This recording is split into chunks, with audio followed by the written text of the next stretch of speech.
বানাবো butter pasta. তো প্রথমে পাস্তাগুলোকে লবণ দিয়ে সেদ্ধ করে নেব। পাস্তাগুলো সেদ্ধ হয়ে গেছে, জল ঝরিয়ে নিচ্ছি। সামান্য বাটার আর জল দিয়ে আলু আর লঙ্কা সেদ্ধ দিয়ে দিচ্ছি।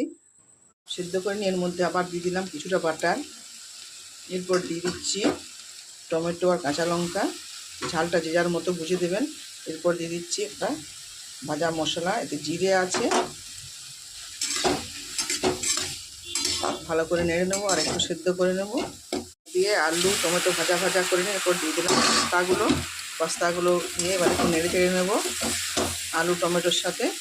এরপর দিয়ে দেবো আবার খানিকটা বাটার। এই রান্নাটা কিন্তু বাটার দিয়েই হবে। মিশিয়ে নেব সবজির সাথে। তো রেডি হয়ে গেলো, দেখুন কত সুন্দর হয়েছে। একদম নিরামিষ পাস্তা, যে কোনো বারব্রততে খেতে পারেন এইভাবে পাস্তা বানিয়ে। আর ছোটো বাচ্চাদের তো খুবই ভালো লাগবে। ঝালটা তবে নিজেদের মতো বুঝে দেবেন। আমরা একটু বেশি ঝাল খাই, জন্য একটু ঝাল বেশি করে দিয়ে দিয়েছি। তো রেডি হয়ে গেলো, দেখুন কত সুন্দর।